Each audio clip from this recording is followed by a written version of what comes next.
Welcome to the Cure Chronicles. I'm your host, Jeff Galvin. I'm honored today to welcome Louie Ortiz-Fonseca on this week's episode of the Cure Chronicles. Louie is a highly acclaimed HIV LGBTQ plus advocate and an accomplished artist. While Louie was a teen, his father was diagnosed with HIV and later died from complications related to the AIDS. In 2014, Louie co-founded the Gran Varones, a digital program that highlights queer and trans people in the Latino and Afro-Latino communities. Currently, Louie is the director of the LGBTQ Health and Rights at Advocates for Youth, a nonprofit that partners with youth leaders, adult allies, and youth-serving organizations to advocate for youth sexual health, rights, and justice. At Advocates for Youth, he also hosts a YouTube series called Kikis with Louie that features honest, deep conversations about the most challenging issues facing queer youth and youth of color.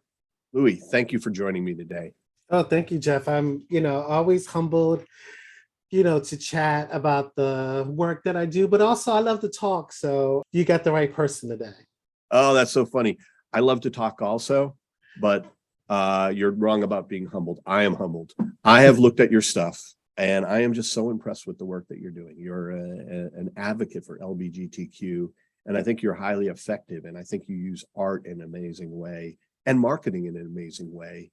How did you decide to do this? How did you get into all of this stuff? I know you had an inspiration from your life journey, and we, talked a little bit about that in the introduction. But tell me, how'd you get there? What inspired you to put that website together? It's a project that folks at Advocates for Youth, along with myself, that it was a team, and some of them were Gen Xers, right? Like myself, people who consumed a lot of content, a lot of media, right? Mm-hmm. A lot of bright colors. So I think when people check out Kikis with Louie, the logo, it's very colorful, right? Yeah. That's my aesthetic, right? And I love flowers. So I think that, if there was an art, the beginning of the art definitely began as a kid who loved talking with people, right? Mm-hmm. And finding and really being curious about people, right? Like I was always best friends with the Pentecostal students, and I was always out as a young student. So we were I don't think that we were the outcasts of the class, but I think what made me and those other outcasts friends was, one, that we had no choice because nobody else would want to be our friend. But two is that we were so different, right? And the world told us that we were different. The world told us that we were different from each other. But what made our friendships work, and because we had to all sit together at the desk, was that we talked a lot. And we talked about our experiences. What did you watch last night? What did you do? So Kiki is kind of an extension of that, right? And we wanted to highlight that through conversation, through storytelling, you can build connections, and that young people have a story to tell, right? So in that context, with Kikis with Louie, I am the moderator, I'm the facilitator, right? And I get to provide the space that was provided for me by the universe when I was a kid, right? So I think that's what makes Kiki so magical. Yeah, really, it is. And it's right from the heart. And also, it's really interesting to hear that it leverages just things that you love to do, right? Because I think art is about telling our truth, and you're telling the truth with your tools, your art, right? You have this great sense of color. The animations were really good. The everything is really accessible about that. That's something that I know as just a marketing person, is that it's just immediately engaging. Can you explain for our audience what a Kiki is, or what you mean by the term Kikis? Great question. Well, it's Black queer lingo, right? And it can mean a couple of things. It can mean just hanging out and having a ball, laughing and joking around, or having a small event, right? But it's definitely, the context is definitely, it's community based, and it's going to be fun, and it's about exchanging stories and jokes and laugh and experiences. So it's both a thing that you do, but also a thing that you experience, right? And we wanted Kikis with Louie to be that, which is why we traveled to up to 7 different cities to interview influencers, but also in those prospective cities, we made sure that we had young people who were involved in telling their story, right? Yeah. And part of, creating Kikis was like, we know that there's a lot of homophobia and transphobia in the world, and YouTube is no exception. And we can continue to go into YouTube and challenge comments made on different videos, but a way that we also wanted to contribute to addressing queer and transphobia was we're going to interrupt it by creating our own show.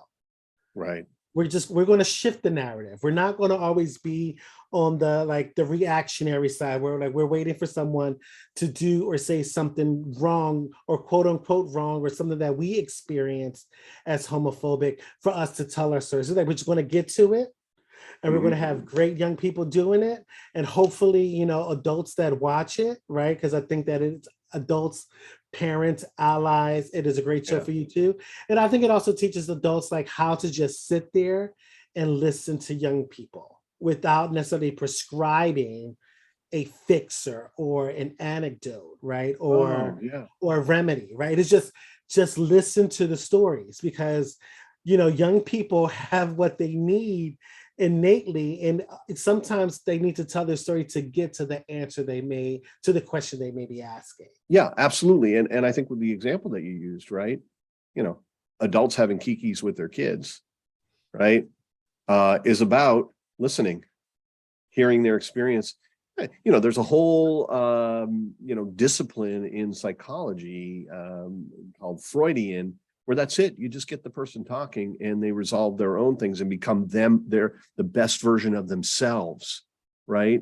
The happiest version of themselves, the most effective version of themselves, because they have a sounding board that will kind of keep them focused, but just keep them talking, right? Yeah, no, it was great practice. I am a father of a 19-year-old. So I do not want anyone, I'm, in trainings or when I work with other parents, I'm really transparent that, I'm still trying to figure this out, right?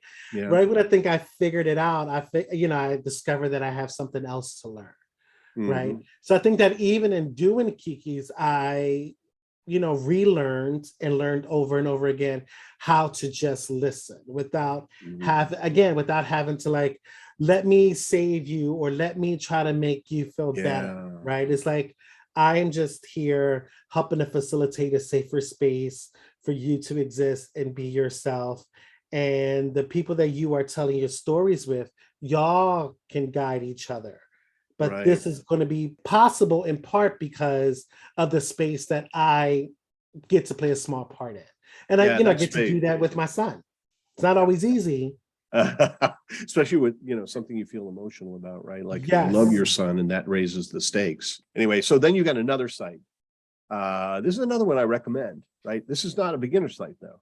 Like, Kikis is for everyone. That one, I'm telling you, if you're watching this video, just go and watch that. It really does something it's wonderfully uplifting. And if you are open to the idea that other people's experiences are interesting and you don't, you're not there to judge, you're going to get something really positive out of that. Anyway, so get in there and see that stuff. But then there's this website, Gran Varones. And that one, goes for a little deeper dive. And what I'd suggest is anybody that's feeling alone in this community, check out that site.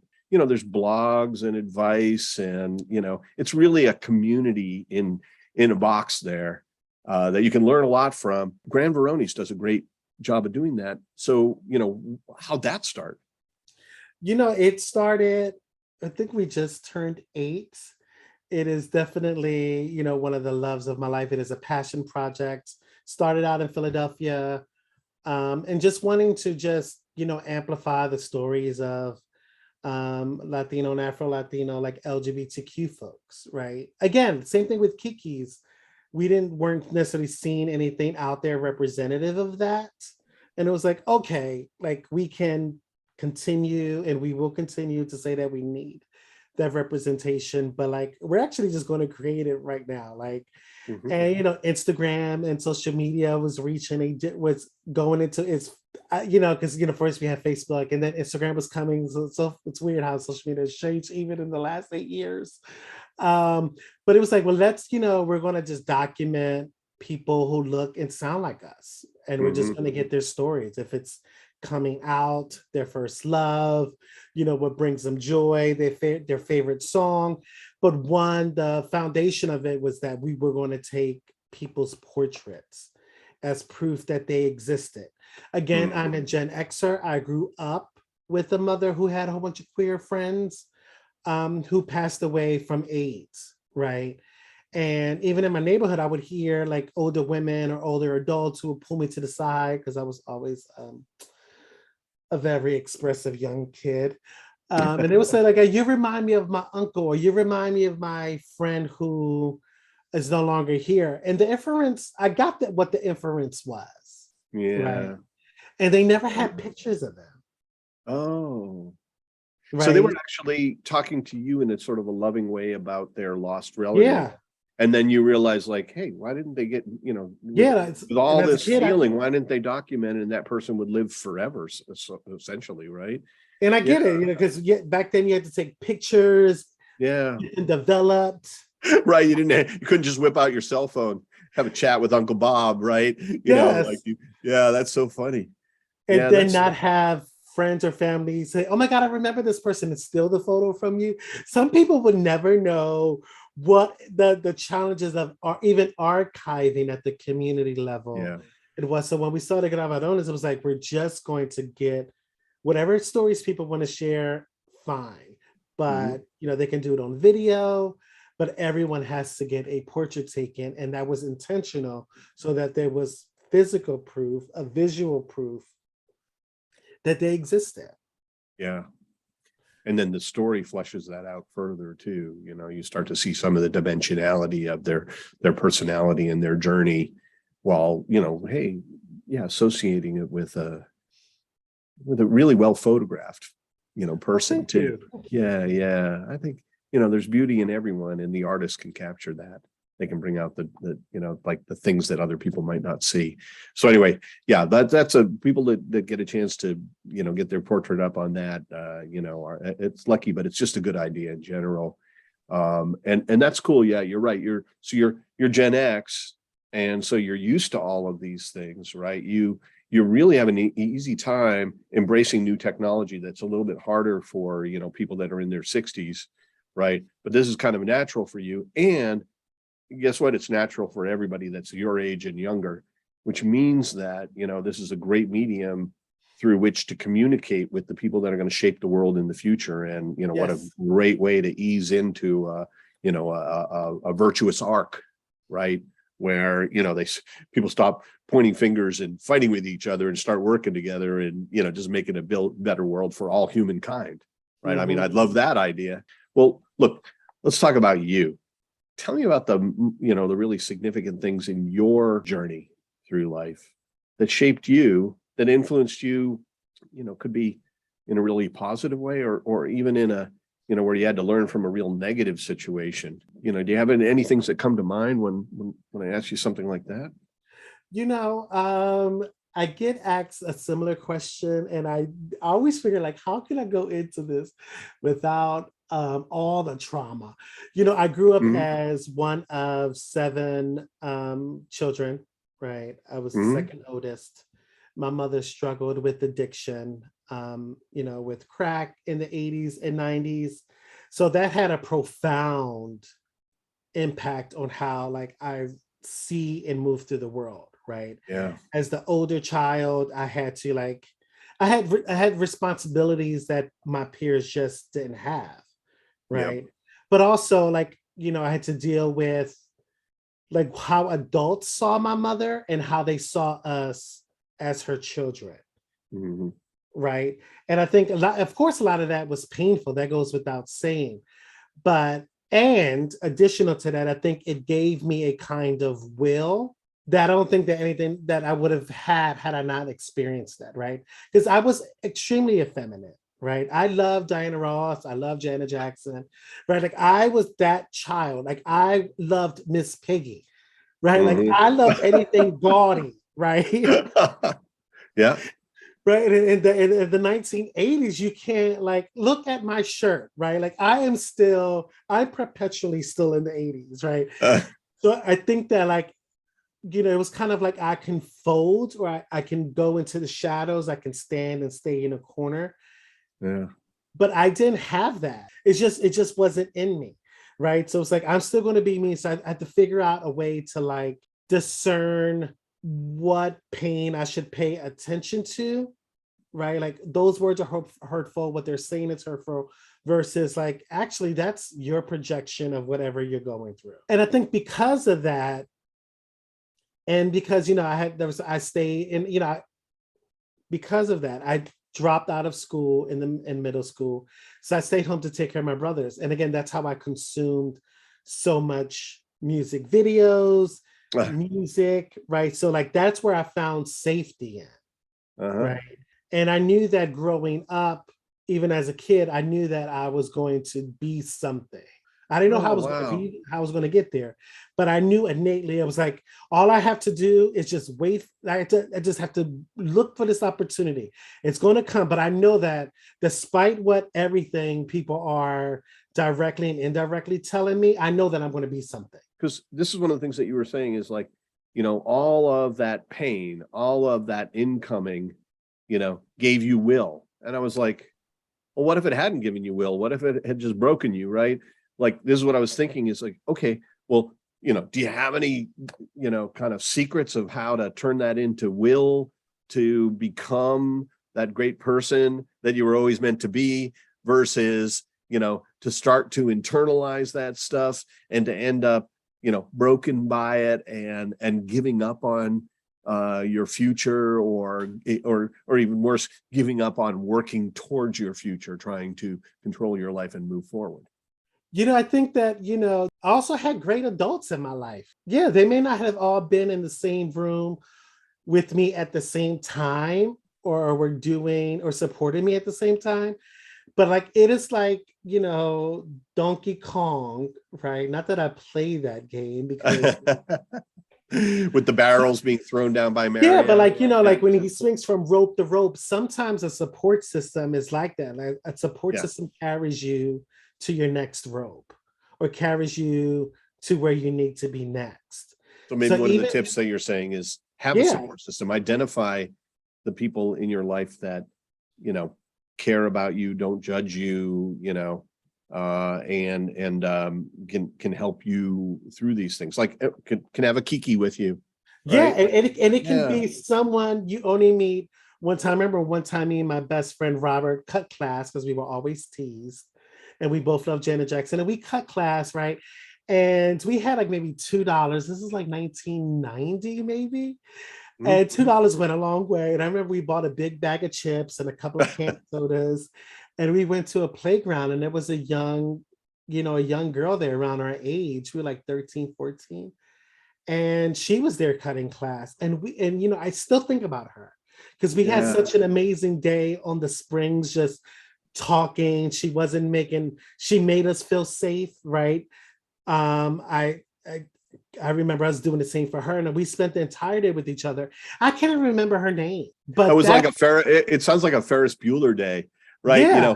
That it really was like a connection and drama. And she sustained me until the next thing that I needed, right? So I think it's those kinds of experiences that help me get that still drives the direction of my life, still drives me working with young people, which still drives me like working with adults who even may be hard-headed, right? Or who may be resistant, because sometimes we don't know how important we are in someone's life. This world makes us all feel so small, right? And we don't know the impact that we have. And I always try to tell adults and other parents that, I'm not asking anyone to be a magical fairy, boom, boom, psh, 24 hours a day, because we're human, we're flawed, right? But we can be that support system for someone for an hour. We can be that for a day. We can be that for a weekend. And we can do that. We continue to do that until we can extend that time. But we have to be intentional and be aware of when the universe is calling for us to show up that way. Keeping a positive attitude takes work. Oh But yeah, and it also takes it takes a leap of faith that you can have a positive attitude and that you can have a good outcome. It gets you out of that negative orientation and back into the positive one. I think it's part of it is because as a young person, I experienced great pain and great loss. I'm still unpacking a lot of that, right? I think, when I recall some things, I'm like, oh, that's what I unconsciously learned about my mother. That despite her addiction, she kept all of us in the same house. Mm. Or, that I always had a radio, or I always had cable. Right. As a teen, I don't know if I made that connection as like that was an expression of love for her from her. Uh-huh.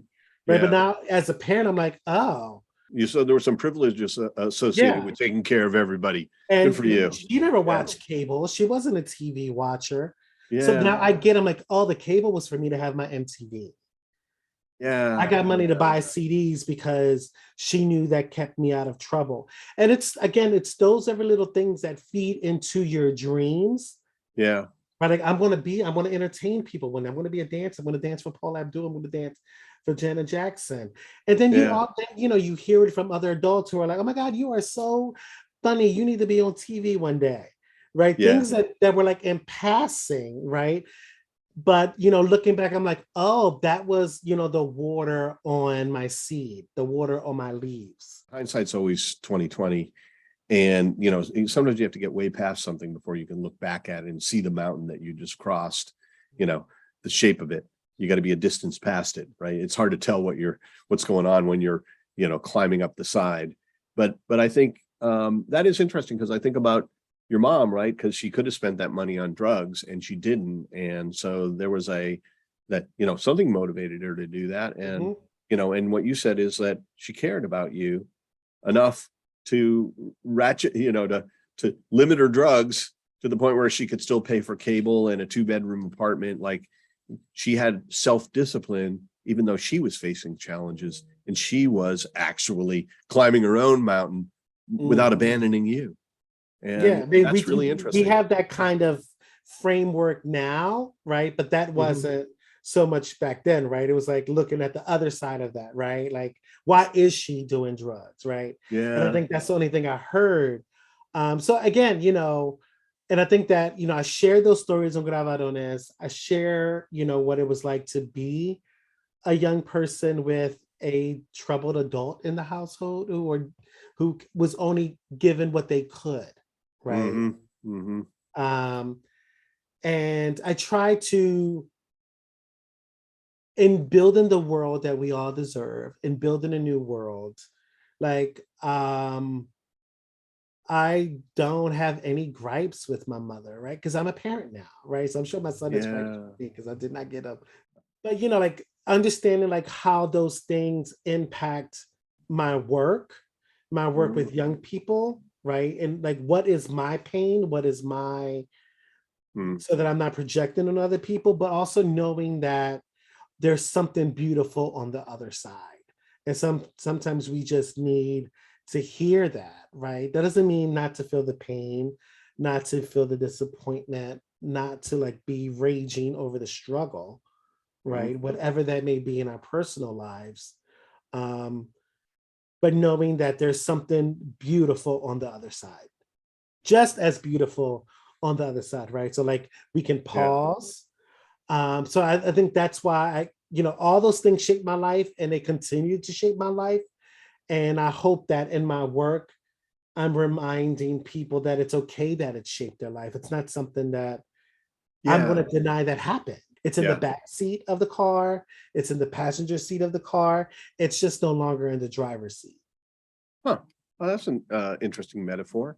Yeah, I get it. Yeah, like accepting that and seeing it from a different perspective, and seeing, well, I think in some ways, if you're happy with yourself right now, whatever happened in your past shaped you that Mhm. way. So you can give it a little bit of credit, and you can find at least some of the good stuff in there. This is really amazing to hear you kind of like pull out the threads of how that, built you into what you are. And now you have a totally, you have some appreciation for also the, being a parent now, right? But still, it must be a little bit ironic to you when your son is mad at you and you're just like, you're mad at me. It's like, really, let me tell you about my childhood. You didn't get the Xbox? Let me tell you about my childhood. That does cross my mind, which is so funny because I would see that like on like growing pains growing up. And I would think like I would always side with the child, of course, because that's who I related to as a teen. Yeah. And now I'm like, oh my gosh, when did I become the dad of the sister? Right. Yeah. But it definitely puts, again, it gives me a different perspective on like what it takes to be a parent in this world, what it takes to be a parent of a young Black person in this world, a young queer person in this world, what it takes to be a parent whose, your former partner is, succumbing to HIV, right? All those things that I just did not, because my mother was my mother. I never like connected her to being her own human, right? Yeah, well, that seems natural when you're dependent on somebody, and we're born so small and dependent, and people, the big people around us look so powerful, right? Omnipotent, really. And it is hard to remember that, yeah, they were just older human beings, still human, still imperfect, still facing challenges, and that we had to grow into that, right? Where we're standing on our own 2 feet.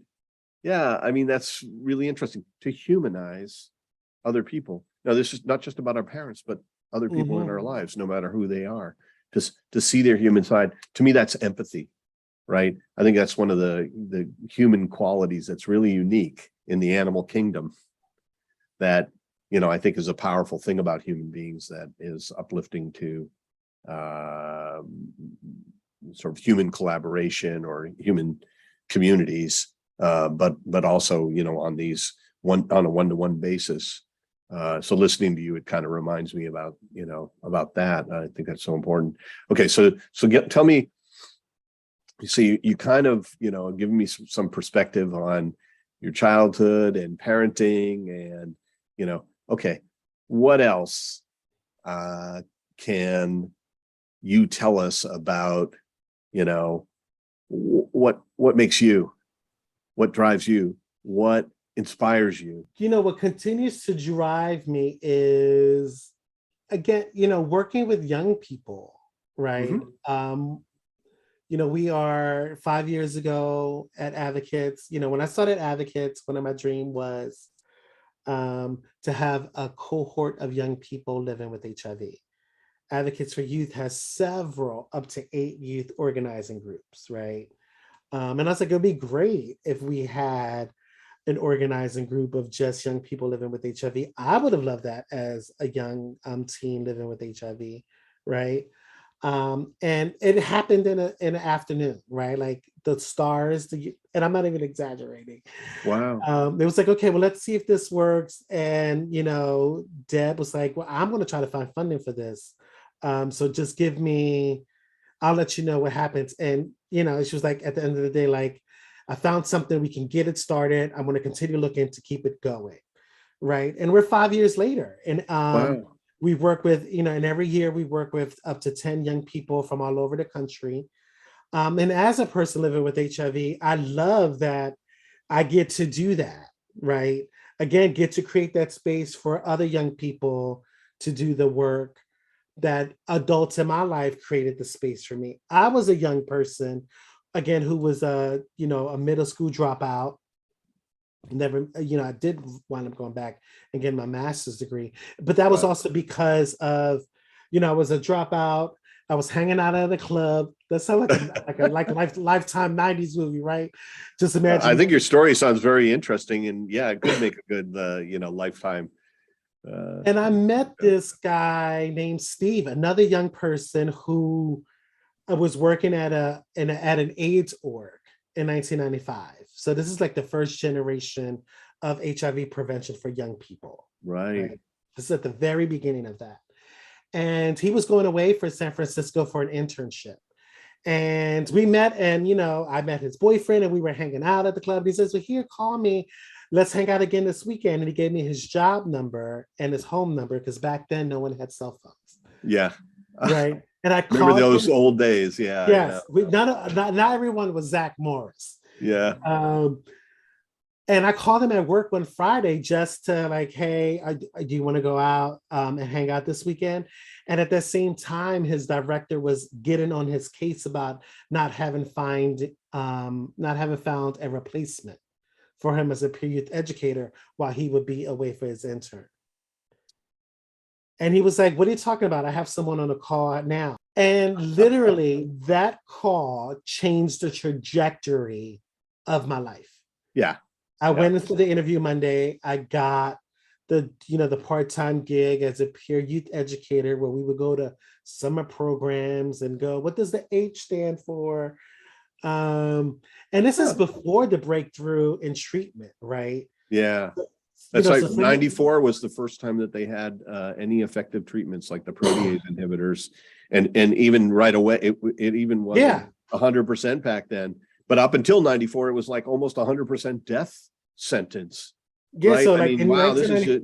Yeah. So in the summer of 95, I'm doing this job and telling them that this is, just doing it. And, they wind up keeping me on. They, the director said, if you go back to school, I'll find funding for you to stay on board. And I went back to school. So again, like I had adults who were not just invested in me right then and there, because some people can invest in you and support you in the moment.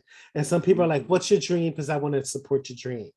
Right. So David Acosta was like, again, so like that, it was kind of like that, coincidence. I call it, the universe is doing what she does. Yeah.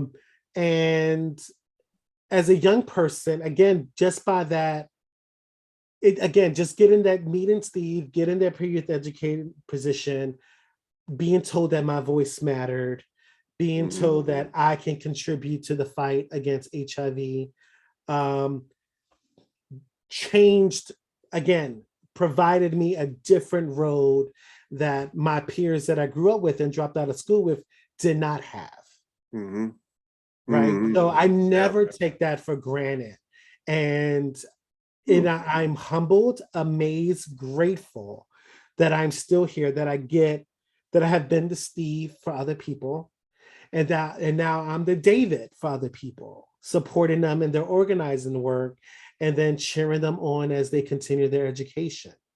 So like that is what continues to drive me, because I hope that when I'm, stepping away from the work to open my diner, which will be looking just like this, that the young people that I work with will step into the elder role to be the David, to cheer on a new generation of young people, because I know that the cure is coming, right? And the glad work to hear you have faith in that too. Yeah. Yes, and the work that we are doing is to prepare ourselves for that world. Yeah, it'll be important, because sometimes people can't even accept a good future, but you're the exact opposite of that, aren't you? Like you're right time, right place, and an opportunity gets presented and you take it. But it's really interesting because you're touching on a lot of themes that I believe in.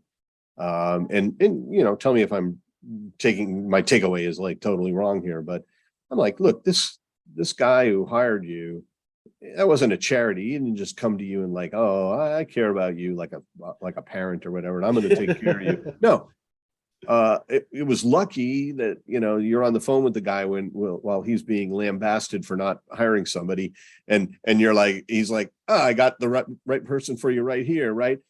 But you did the work. You were the right person, and you did the work, right? You didn't go there going, oh, okay, now this person will take care of me. No, you went there and you went, oh, this is an opportunity. Then you did it, and the performance was really good.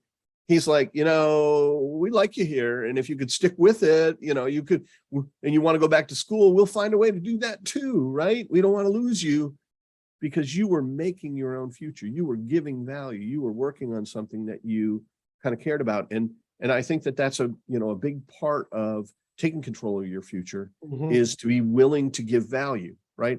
And then the other theme that I heard in here was gratitude, right? without gratitude, you can't experience joy. So if you take everything for granted, then, the only thing that can happen in your life is that it can fall short of expectations, right? But when you look at what you have that wouldn't necessarily be part of your life, if you hadn't had the journey that you had, or you hadn't had the people that you had, or the opportunities that you had, you can actually take joy away from that. Joy builds, confidence. Joy builds faith. Joy builds a positive attitude, and gratitude feeds that joy. Mm-hmm. And then lastly, it was about looking into yourself, and we touched on this a little bit earlier in the interview. Looking into yourself and seeing what was there, right? And gravitating towards that stuff. So you're like, I was out telling people about HIV. Yeah, not just because you were good at it, but because you wanted to do it, right? Right. And so, there's another thing, which is, to the extent possible, and I don't think that you can just go, well, I want to be a horse breeder, or, I want to be an astronaut, that doesn't automatically happen because you're like, that's what I dream of. That's what I'm passionate about. But if you're passionate about something and you head that direction, a lot of the stuff that you encounter along the way, even if you never get to walk on the moon, even if you end up just sweeping floors at NASA, right?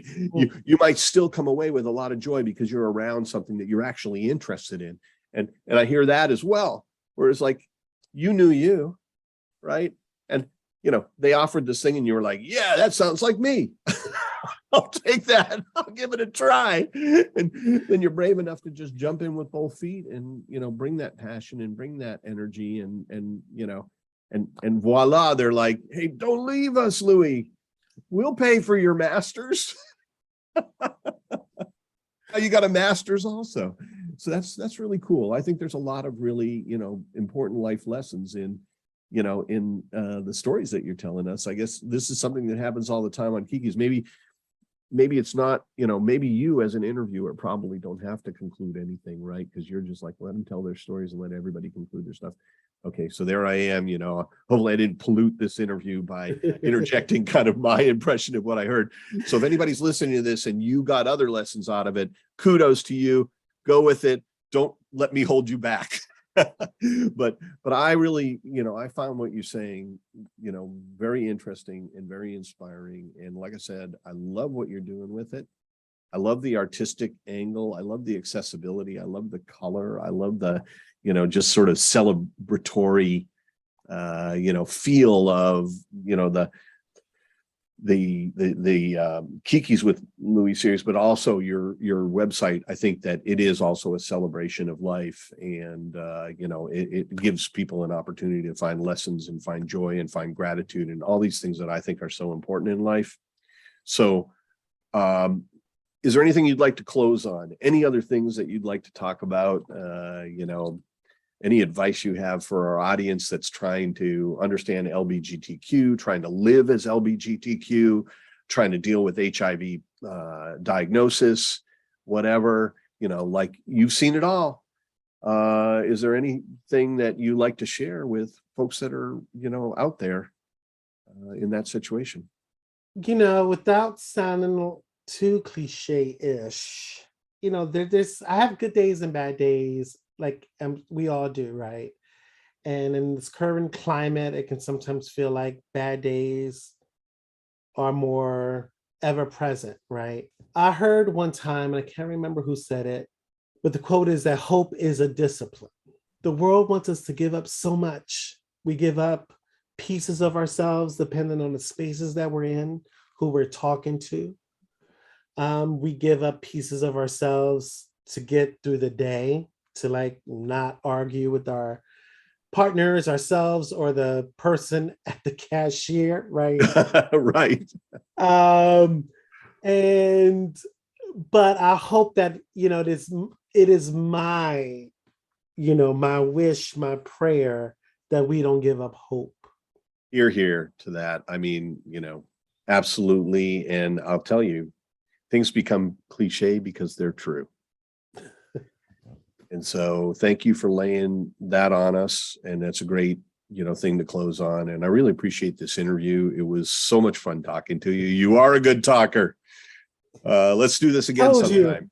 Yeah, you told me, you warned me right up front. Let's do this again sometime. Yes. Hopefully, I'll tell you, I have a lot of hope in our future.